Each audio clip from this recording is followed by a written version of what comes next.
ملازمت پہ تھے تو تبھی ان کے بارے میں کہا تھا کہ یہ جسٹس منیر پرو ہے، اور پشتوں میں ایک کہاوت ہوتی ہے کہ سفر کا مہینہ تو نکل گیا اور پیچھے بلائیں جو ہیں وہ اب ان پہ جھاڑو پھیرنا ہے۔ تو جسٹس منصور علی شاہ صاحب نے جو خط لکھا ہے ریفرنس میں عدم شرکت کے حوالے سے جو وجوہات بیان کی ہیں، تو وہ خلاصہ کرتے ہیں منصور علی شاہ کے فائز عیسیٰ کی جوڈیشل کنڈکٹ کا۔ یہ تاریخ میں واحد جج گردانے جائیں گے جنہوں نے اپنے ہی ادارے یعنی کہ عدلیہ پہ کاری ضرب ثبت کی۔ یہ عدلیہ کو ڈیوائیڈ کرنے میں، کمزور کرنے میں اور انتظامیہ کا اس کو باجگزار بنانے میں اس نے بڑا کلیدی کردار ادا کیا۔ ناانصافی میں اس نے وہ تمام ریکارڈ توڑ دیے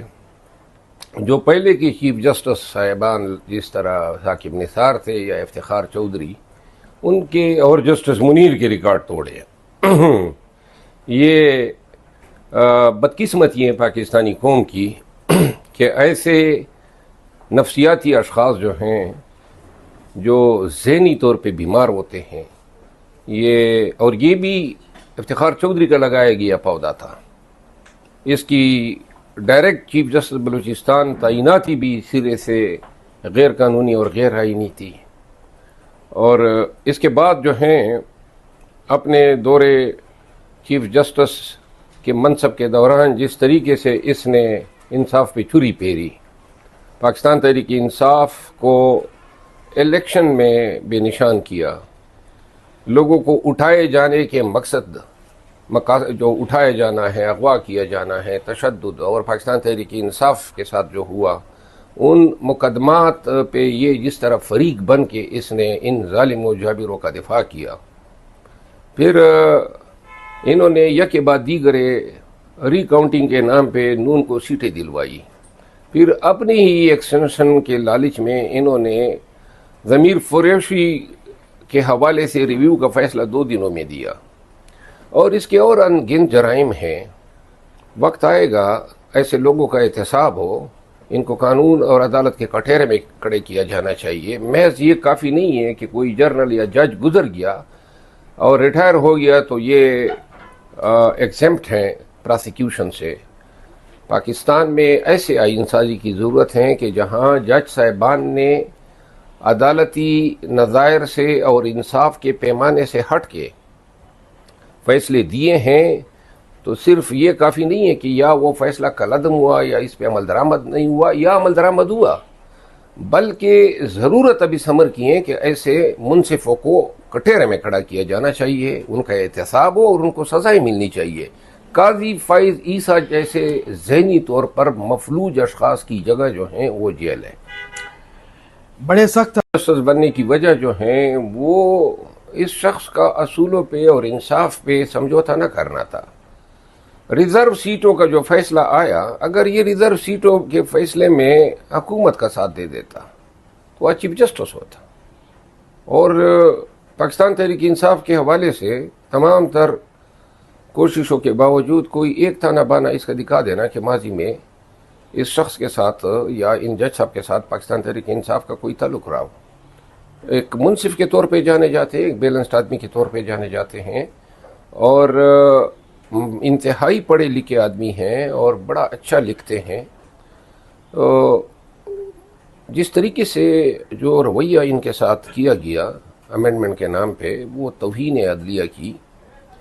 اور ساتھ میں یہ ضرور کہوں گا کہ جو جسٹس یحییٰ افریدی ہیں، میں چونکہ کافی زمانے سے بالکل ان کے سامنے پیش ہوتا آیا ہوں، یحییٰ افریدی صاحب جو ہیں وہ ایک بیلنس جج ہیں،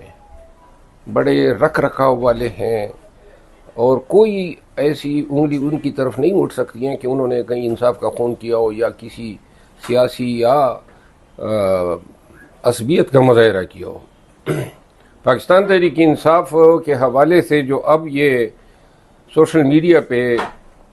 مہم سامنے آ رہی ہے، اس کا یہ قطعاً مطلب نہیں ہے کہ پی ٹی آئی نے یحییٰ افریدی کی مخالفت کی ہے، بلکہ یحییٰ افریدی صاحب کے حوالے سے کوئی ایک برا لفظ بھی کسی پی ٹی آئی کے صرف اس بات پہ زور دیا ہے کہ سینیارٹی کا اصول پامال نہیں ہونا چاہیے تھا۔ باقی یا افریدی صاحب جو ہیں ان کی کریڈیبلٹی پہ کسی قسم کا کسی کوئی کو شک کوئی نہیں ہے۔ شک ہمیں کوئی شک نہیں ہے آج تک، اور امید ہے کہ بحیثیت چیف جسٹس جو ہیں ان سے توقعات ہیں، کیونکہ جس خاندان سے، جس قبیلے سے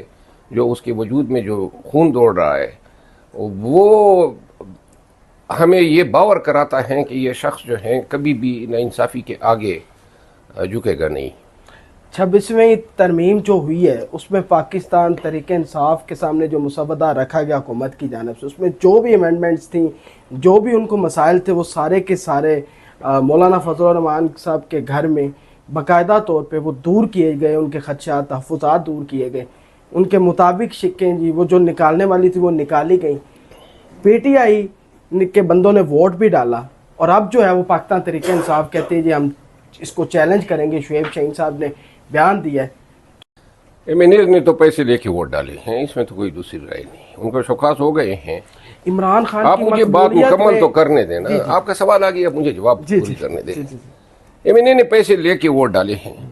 جو مسودہ دیا گیا اس پہ ہمارے خدشات ایڈریس نہیں کیے گئے۔ کہاں ہم اس پروسیس کے فریق بن سکتے تھے کہ جی 3 سینئر موسٹ جج صاحبان جو ہیں وہ آئندہ کے لیے اسی کوشش میں لگے رہیں گے کہ حکومت وقت ناراض نہ ہو تاکہ ان میں سے کوئی بھی چیف جسٹس بن سکے۔ تو یہ کس طرح کی اس آئینی امینڈمنٹ تھی، اور کیوں کر ہم سے یہ توقع کی جا سکتی تھی کہ ہم اس پروسیس کا حصہ بنیں گے یا اس پروسیس میں ہم کو حمایت دیں گے؟ آئندہ کے لیے انہوں نے مہر ثبت کی ہے، ایک جیلی امینڈمنٹ ہے، نہ سینٹ پورا تھا، نہ قومی اسمبلی مکمل تھی، نہ اس میں جو ایم این ایز حکومت وقت کے بیٹھے ہوئے ہیں وہ اصلی تھے۔ فارم 47 پہ آئے ہیں، سینٹ میں کے پی کا حصہ ابھی تک سیٹیں فل نہیں ہوئی ہیں، ریزرو سیٹیں این اے میں خالی ہے۔ پھر ہمارے 11 لوگوں کو اغوا کیا، پیسے دیے، اور ان کو جا کے ان کے ذریعے اگر وہ نہ ہوتے تو یہ امینڈمنٹ کہاں سے ہوتی؟ تو اس طرح یہ اس امینڈمنٹ کو آئینی امینڈمنٹ قرار دینا، اس کو لیجیٹیمیسی کے حوالے سے شدید جو ہیں چیلنجز ہیں، اور یہ آئندہ عدالت میں سیٹل ہوگا کہ آیا یہ جو ہوا ایوان کے ذریعے، اور پھر سب سے اہم بات ہے ٹرائیکاٹمی آف پاورز، یعنی کہ ہر ادارہ عدلیہ، مقننہ اور انتظامیہ جو ہیں اپنے اسپیئر میں آزاد ہے یوں، اور یہ ہمارے آئین کی روح ہے۔ تو اس امینڈمنٹ کے ذریعے آپ نے عدلیہ کو باجگزار بنا دیا انتظامیہ کا۔ یہ سارے سوالات حل ہونے ہیں